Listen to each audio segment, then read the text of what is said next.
Bonjour et bienvenue sur RTI2, la chaîne plus proche de vous. Aujourd'hui, dimanche 18 septembre, pour notre temps d'information, nous irons au sud de la ville d'Adiaké découvrir ensemble une richesse patrimoniale, Elima. Et puis nous reviendrons faire un zoom sur le calvaire que vivent les populations du quartier Blancro à Anyama. Ravi d'être en votre compagnie. Nous le disions en titre pour notre escale 225. Nous allons tout de suite à la découverte d'un village centenaire et outilé, à quelques lieues de l'embouchure de la célèbre et opulente station balnéaire Assini, au sud de la ville d'Adiaké en Côte d'Ivoire. Et là-bas se trouve le village d'Elima qui ploie sous le poids de son lourd et emblématique patrimoine. Et c'est notre reporter Joël Gosset qui nous fait faire ce voyage au cœur d'Elima, cette cité lagunaire avec une richesse patrimoniale. Regardons ensemble. La première école de Côte d'Ivoire. Elle a été construite en 1882 à Elima, un village du sud-est du pays. Mais que devient ce temple du savoir qui faisait parler de lui dans les années 80 et 90. Pour le savoir, direction la cité des Pirogues à Adiaké, une localité du sud Comoé, à 96 km d'Abidjan. Pour s'y rendre, ce bateau à moteur, accompagné de Lucien Cablancan, responsable du service culturel de la radio d'Adiaké, qui nous sert de guide. Tout le monde à bord.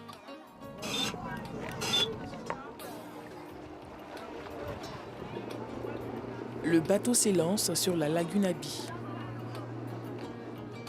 Une traversée riche en rencontres. Par exemple, ce bateau venu du Ghana voisin. Après un trajet de 12 km, le quai d'Elima, porte d'entrée de la civilisation moderne en Côte d'Ivoire. Avant toute visite, un tour chez les gardiens de ce site touristique de notre histoire s'impose.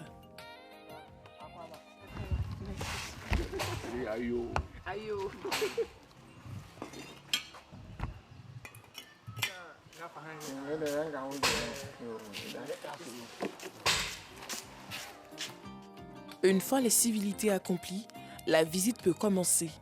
Elima, ce petit village forestier d'à peine 800 âmes, sous-préfecture d'Étioboué, ploie sous une végétation luxuriante.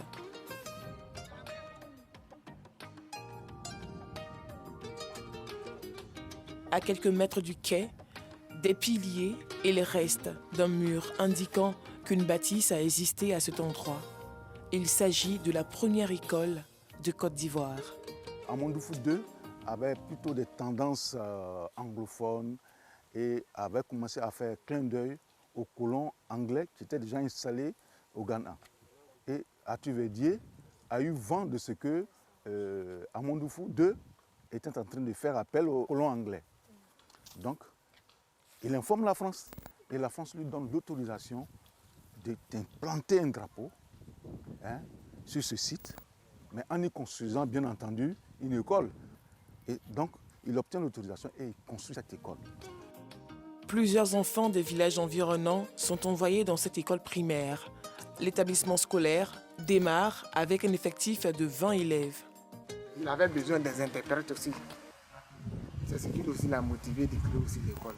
C'est-à-dire qu'il faut trouver des gens pour pouvoir traduire, c'est-à-dire tout ce qu'il va dire, les transmettre au Manu. Officiellement ouverte en 1887, le premier instituteur Fridja Émile Gender, venu d'Algérie. Elle fonctionne pendant 3 ans avant d'être transférée à Assini en 1890. Ce transfert a été opéré par l'explorateur Marcel Trèche-Laplaine. Au nombre des figures emblématiques ivoiriennes qui ont été dans cette école, Joseph Anoma, l'un des compagnons de Félix Houphouët-Boigny dans la lutte pour l'indépendance de la Côte d'Ivoire. Elima n'a pas abrité que la première école de la Côte d'Ivoire. À une centaine de mètres des ruines de l'établissement, la première résidence coloniale perchée sur une colline. En chemin, cette guérite attire notre attention. Tout le monde n'était pas permis de franchir cette zone. Parce qu'à Verdier, il y avait la sécurité. Hein, vous comprenez, à l'époque, il y avait un petit conflit entre les colons et les indigènes. Hein, les indigènes avaient une peur bleue des colons. Et les colons également avaient une certaine peur des indigènes. Donc ils se protégeaient. D'où la construction de cette guérite dans laquelle il y avait les vigiles. Après une courte pause, la marche continue jusqu'au sommet de la colline, à la rencontre de cette bâtisse surnommée la Grande Maison Blanche, résidence d'Arthur Verdier. Cette résidence fut la première maison construite en dur, en Côte d'Ivoire, un château à cette époque. Elle est entièrement construite en pierre.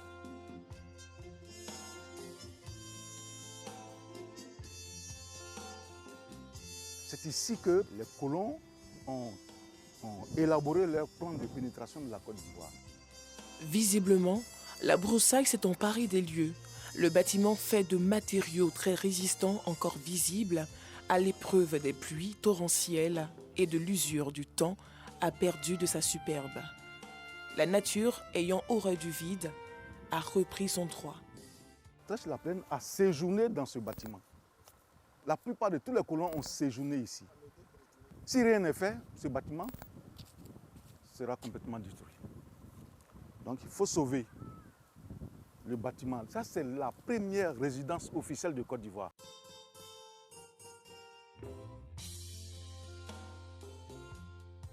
Certains habitants réutilisent quelques restes de la résidence de Verdier à des fins personnelles. Ces tuiles que vous voyez sont venues de la France. Il y a même des écritures dessus. Et il y avait le nom de Pierre-Amédée Brettinger, parce que c'est lui qui était l'homme de main d'Arthur Verdier. Et donc, les commandes venaient à son nom. Donc, tout ça, ça date de 1800. C'est encore là, solide, bien solide. Au bas de la colline, cette maison construite à l'époque pour les ouvriers du colon Verdier.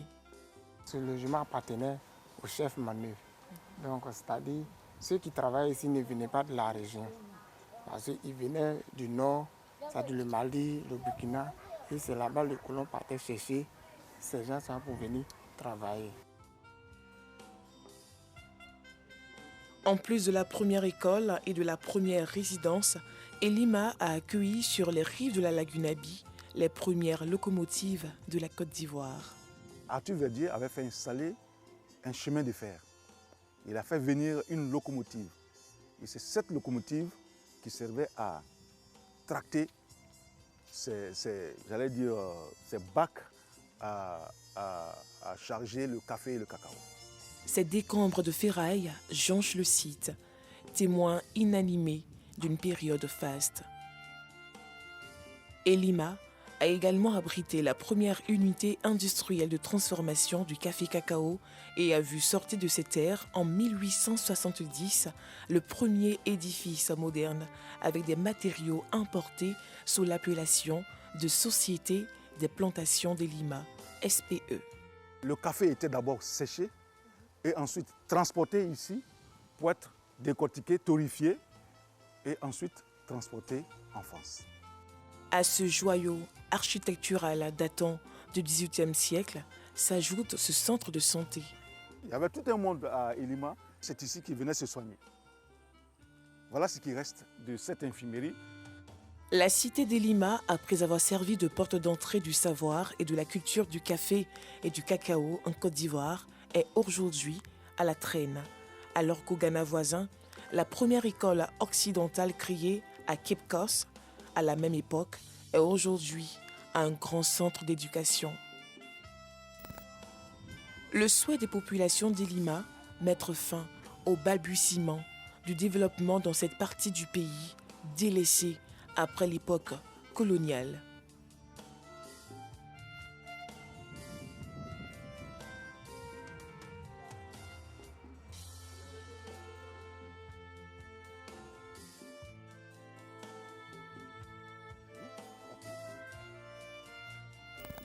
Pour l'heure, les gardiens de ces vestiges coloniaux gardent jalousement ce pan de notre histoire à travers ces clichés.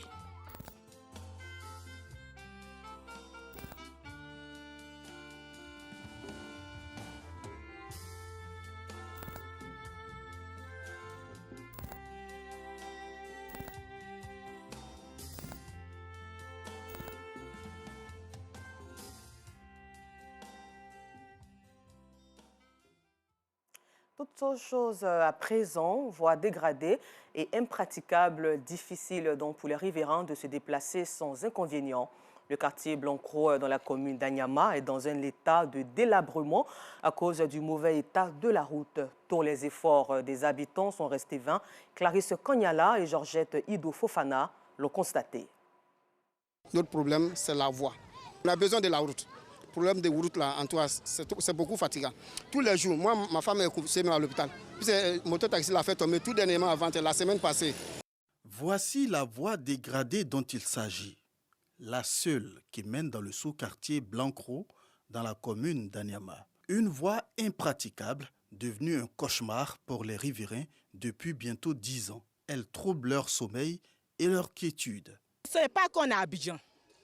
On dit à le stade même à côté, mais on ne sait même pas, même si l'État même sait que nous, on existe dans ce pays-là. Ça nous fait très mal, parce qu'il n'y a pas de route ici. Même pour aller accoucher, c'est tout un problème. Au quotidien, bon, souvent, ce sont les 3 pieds. Comme on le dit, souvent, ça nous renverse sur la route. Il y a des personnes même qui ont été blessées. Difficile pour les rares automobilistes qui s'y aventurent de se frayer un chemin. C'est ma première fois d'arriver parce que la voie n'est pas bonne. Mais comme c'est les doyens, ils m'ont supplié au goudron que de les faire entrer un peu. So, la voie n'est pas du tout praticable. Depuis que j'ai pris la voie pour venir, ma voiture fait que frotter sous la terre. Donc la voie n'est pas du tout praticable. Il ne viendra plus jamais ici. Jamais. Une fois qu'il sort, il ne retourne plus ici. Même s'il gagne un client pour venir, il ne vient pas. Le centre de santé censé soulager les riverains en cas de maladie est lui-même couvert de poussière. Selon le médecin, la majorité des patients qu'il reçoit sont des blessés graves dus aux accidents de la circulation sur cette voie impraticable. À chaque fois dans l'infirmerie, je reçois des blessés toujours. Généralement, les gars se blessent très grave. Donc, toujours, j'ai oublié de faire des sutures. Les malades doivent se reposer normalement voilà, pour avoir la santé et même se plaindre de la poussière. Donc, on est toujours obligé 1, 2, 3 nettoyer. Exténués par cette situation, femmes, hommes et enfants essaient de poser des actions pour faciliter le passage des véhicules. Ce que vous voyez derrière, c'est les gravats. On a payé ça avec ceux qui font les routes. C'est nous-mêmes qui cotisons pour payer. Il n'y a personne pour nous aider. Ça fait pitié. Et puis chaque peut-être 1 semaine, 2 semaines, quand les tricycles viennent, tant qu'ils ne font pas attention, ça se renverse. Les riverains du sous-quartier Blancro, situé à 500 mètres du stade d'Ebimpe, écœurés, appellent à l'aide. Nous voudrons que le développement arrive ici. Mais puisque la route précède le développement, on voudrait que ça soit une bonne route pour que les hôpitaux soient bienvenus parmi nous. Nous sommes tout juste à 500 mètres du stade olympique. Nous voudrons avoir vraiment un quartier olympique.